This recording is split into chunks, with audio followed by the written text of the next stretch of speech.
Peran Sangran, Guru Peranyo, fellow Jnanis. Today I'm going to continue with the final part of this section, this topic on universal adapter.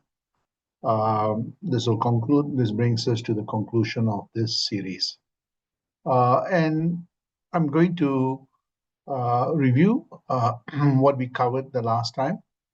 And what we covered is that the universal adapter is none other than our mind that is anchored on truth and, from a rational and scientific perspective pursued, and it is focused in discovering the truth. And in that process, it understands the creator, the creative process, the creations, right? And it can, understand and be able to make sense of the relationship. And that requires, to really build, to really enhance our spiritual compass and learn to use it, we need the meditational practice. And we saw in the last few satsang how this spiritual compass connects to the divine forces and helps us in every stages of our lives, gives us illumination and enlightenment. So today I'm going to speak about how we, as mortal beings, prepare for the final stages of our lives. And I think as long as we have a body, as long as we have, existence in this material world, there is a birth, there is sustenance, and there is an end. And I want to spend some time on this final stages of our lives. How do we prepare for this? All of us at some point will have to learn to prepare. The longer you know, the better you get prepared. So it is about, this spiritual compass is about spiritualizing our worldly life. And you'll see that our worldly life will become spiritual. So it's about balancing between our roles and responsibilities in this material world and also our understanding and awareness of our spiritual self. And we covered this, and how this meditation and spiritual compass helps us to pass through. So it's about divinizing every facet of our lives. And now I'm going to come to the last phase of every human life. So we saw from birth right up to, aging gracefully. And I marked here red. I want to spend some time today on understanding what death is.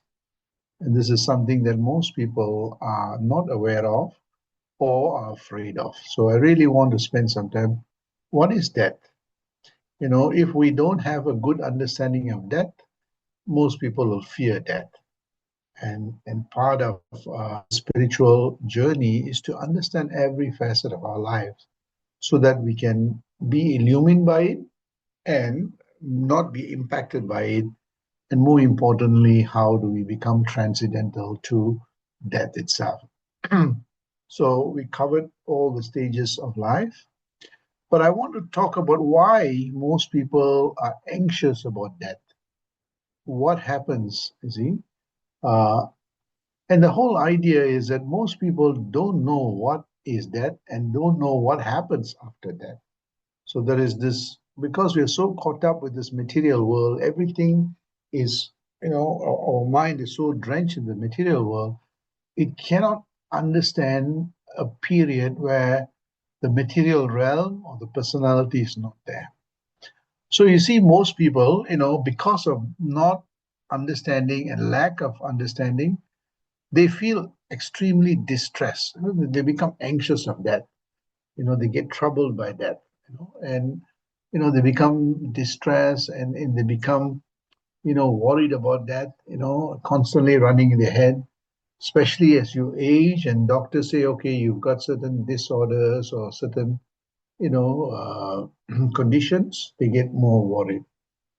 And the other aspect that why people have anxiety is because they spend a lot of time dwelling on death and people dying. So they're kind of a morose life, always thinking, about what, about that, and they don't know about it, and that's why, because they don't know and they don't seek to know, they're always thinking about that. And, when that occurs in a house or among family or friends, they get all worked up and agitated. So this is another reason why the death anxiety is there. The other one is actually, when they see death, they see that, there's a lot of unwanted and distressing image related to death, particularly when you see people die in accidents or in war, and in very gruesome way, people get very affected by these images, and sometimes it can lead to psychological, impact, and extreme cases it could go into more severe mental illness and disorder. So again, we see that perpetuates that anxiety. The third one is actually we see that they avoid places or activities that remind them of that, because they probably have had a very negative experience of that. Maybe a loved ones or someone that they are close to dies in a very difficult circumstances. So that's imprinted in their mind, and that's constantly thinking about death. And the last one is actually they go at extreme length to prevent or minimize the risk of dying. So they try to reduce the aging process, take a lot of chemicals, all kinds of things to prevent death or minimize the risk of dying. But no matter how much we try, how much modernity and modern medicine, everybody will have to die at some point. And this is the point that we want to highlight, that this spiritual pursuit or the Advaita philosophy tells us something very deep about this death. So I want to spend some time on exploring from an Advaita perspective what death really means. Right? Of course, there are other philosophies that say that, birth and rebirth and all those things, but I'll come back to that. But I want to spend some time on what Mahan thinks about death and how, from an Advaita perspective, other Advaita teachers talk about death. And if we have a very good understanding, it's always percolating in our mind about death and the transcendental nature of the component of us. You see that slowly that becomes absorbed, and eventually we will become transcendental to death. So here we see that because people don't know what death is, they get this death anxiety that impact their quality of life. So why do people fear of death? Basically, uh, it is lack of understanding of death. They don't know enough of death. So whenever you have a problem that is sitting in your mind, a challenge that's sitting in your mind, unless you face it head on, that problem will continue to linger and it impacts the quality of our lives. So if we have a challenging person, difficult person, we should confront it. Not confront the person, we have to confront on how we handle it, find solutions to handle it. In the same way, if we don't know what death is, then we have to put in the effort to know what death is in the process of dying and the eventual outcome, what happens after death. So this is the kind of illumined way. Remember, I said the spiritual compass takes a very logical and systematic way of reasoning everything in our lives, including death. Take a very scientific approach of what death is. So let's define what death is. Right? Death is actually the transition of our body. Of course, in birth, you have the fertilization that takes place, and then the whole process starts, and we see that body forms, um, the hardware called body forms and the software called mind, and everything else follows through, and we grow up to a mature age, and then the body starts disintegrating or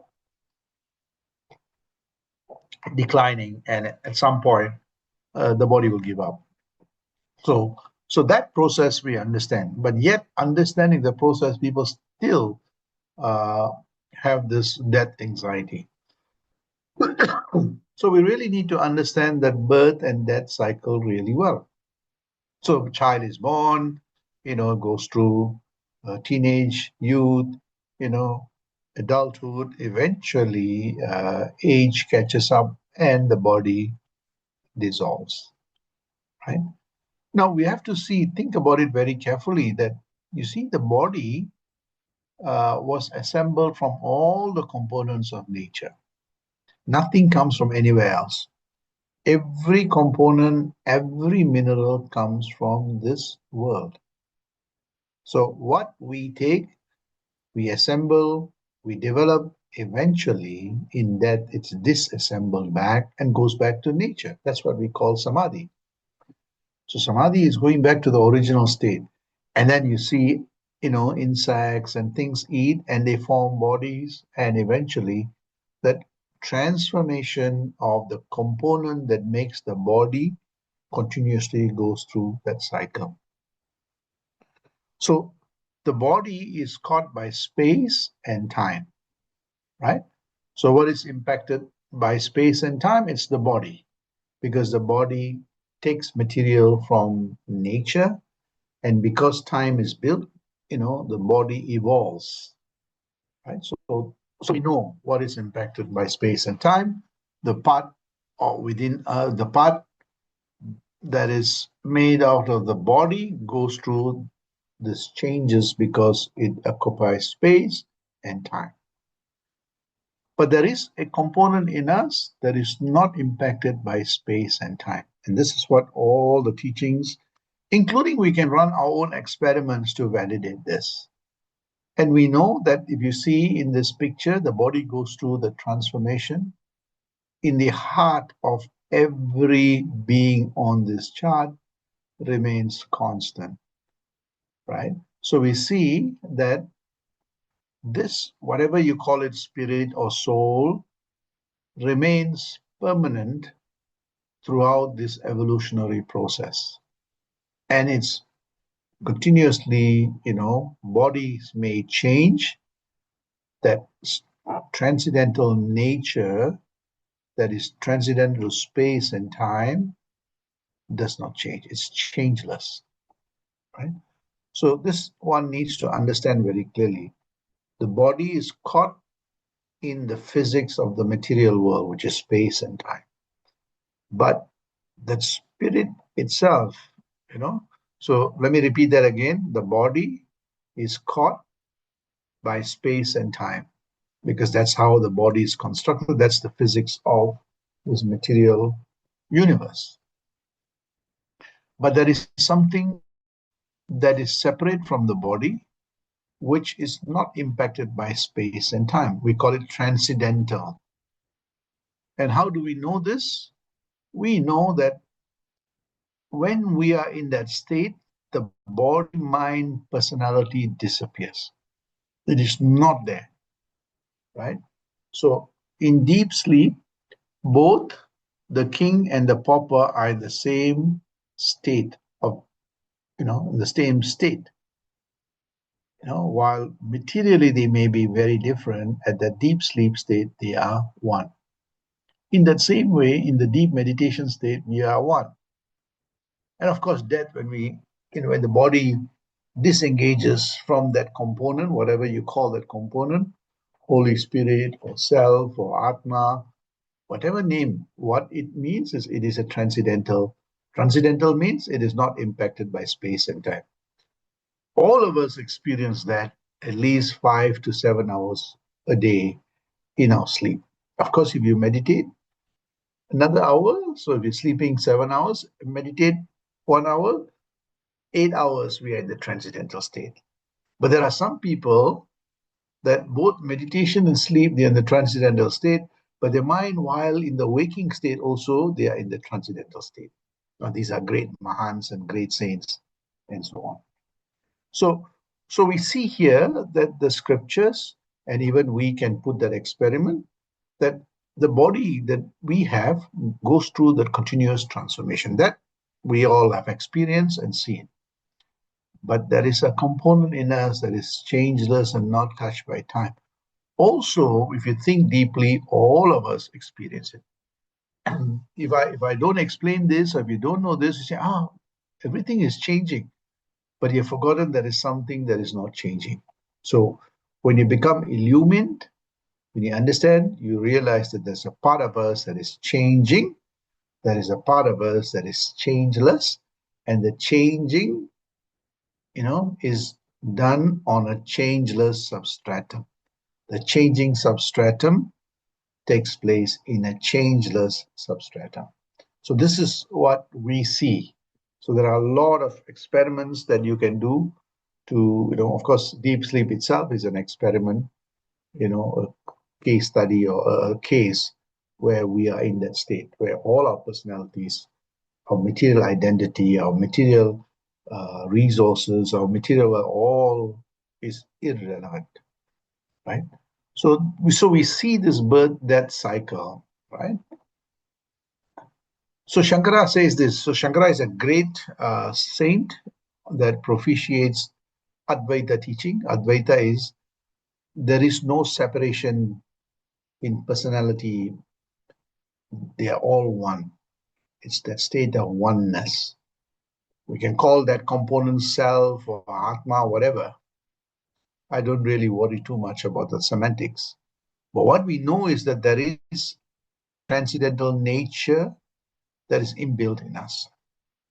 So Shankara, and if you think very deeply, oh yeah, that makes a lot of sense. I've experienced that in sleep, I've experienced that in meditation, and I'm experiencing that glimpses of that while I'm waking, while I'm daydreaming, right? So what Shankara says, this is so beautiful. He says, there is neither death nor birth, neither a bound nor a struggling soul, neither a seeker after liberation nor a liberated one. They are all standing on the same substratum that is transcendental to space and time. When you remove time, where is movement? Where is, change, right? So Shankara explains this in this simple quote. Swamiji also has explained this. He says, vita vitain, kata vitain, and that proverb exactly resonates to this Shankara's comments. So he says, this is the ultimate truth. That is what we are, he says. In the deep sleep state, in the dream state, in the waking state, in the meditative state, and in the death state. He says that's the only permanent. So this quote is from the Viveka Chudamani verse, 574, where he makes it very clear that, that there is a component in us that neither is born nor dies. And that is the reason why, of course, we have a body, but we are not the body. We have something, a substratum that operates in the body, navigates this body, uses this body, and so on. But the user and the driver is someone different. Right? So this is what Shankara is saying, and so is Mahan saying, and we all have experienced it if we think very carefully. So what is this death? So we're now getting a better understanding of what death is. Death is just an illusion because birth was also changing, right? So we see as long as you got time, there's change. As long as there's change, it is Maya or illusion, right? So Shankara explains this in a very clear note here. So you see in the cycle, the body is changing because there's time and space, but that self that is imprinted in our DNA in us is neither has, space and time. It's neither matter nor energy. So we call it spiritual or spirit whatever, Atma and so on. So that component is what, gives us awareness, consciousness, and all those things. And it is a changeless substratum that he's saying. So going a little bit more deeper, now that we understand about the self, so actually that is in itself, if you look deep down, is an illusion. So I always ask this question, have you experienced birth? None of us have experienced birth. Has anyone experienced death and come back and say, I've died? So both birth and death is an experience that none of us have, but yet we are so preoccupied by it. The reason why we don't experience birth and death is because that who we are is neither born nor dies. It is transcendental to time first. Time does not exist for it. Time, we become transcendental to time. When we become transcendental to time, we see that, space and time are interconnected, Einstein and gravity and a whole host of this general relativity. But we see that when time is not there, space doesn't mean anything. And similarly, when space is not there, time doesn't mean anything. So you see that Shankara and Mahan pulls the carpet off our feet to say that that component that we are talking about, that self or the Atma, is neither matter nor energy, neither touched by space or time. So that component does not die. So when we understand that, we see that we realize that the changing material identity is anchored on a changeless substratum. And the mind that is anchored on a changing substratum will always have that anxiety, always, unsure about things. But a mind that is anchored on that self, that's why self-realization is so important, that mind becomes transcendental, not be impacted by anything. So I like to finish this last lecture by saying that when we know death very well, what is the nature of death, what dies and what does not die, if we know this really well, so I said, when we know the death very well, we learn to live very well, right? So what does that mean? If we truly understand what changes and what is changeless and who we are, the changeless substratum, the way we live becomes very different. The anxiety disappears, the the ability to manage challenges, disappear. Not the ability, we have the ability to manage challenges better. And ultimately, we transform ourselves to become transcendental to those challenges. So a sense of awareness about the nature of death helps us to live very well in a more enlightened way. And you see that so the anxiety drops off, we become more confident, we become more, connected to that divinity that is percolating in us. We see that the mind becomes more calm and cool and eventually attain that enlightened, oneness with that divinity that is imprinted in us. In any case, the mind emanates from there. The mind is anchored on the body, all the changes of the body will impact the mind. If the mind is anchored on this substratum, which is changeless, formless, dimensionless, the mind too becomes that. And it attains the infinite possibilities and potentialities. So, my dear colleagues here, friends, family, when we learn about death and know it very well, our mind will become peaceful, calm, our intellect will be sharp, and wide, we learn to live our lives in the best possible way, in all those demons dropping off, the 18 demons, and that the divine qualities starts emerging, the confidence and the courage emerges, the creativity emerges, our innovativeness and industriousness uh, awaken. Eventually, we see that we become strong in our mind because we're anchored onto that which is changeless, formless, and it's got the infinite possibilities and potentialities. No matter which station we are in our lives, we will learn to live very well. We learn to, you know, enhance the value and the values that nurture our lives. Life will be quite an amazing odyssey of learning, relearning, unlearning, and the discovery of who we are truly. And this is what Mahan's teachings and Shankara's teachings. And if we really think deeply, introspect, contemplate, reflect, and meditate, we will get to that state. So this brings me to the end of this series of this Universal Adapt.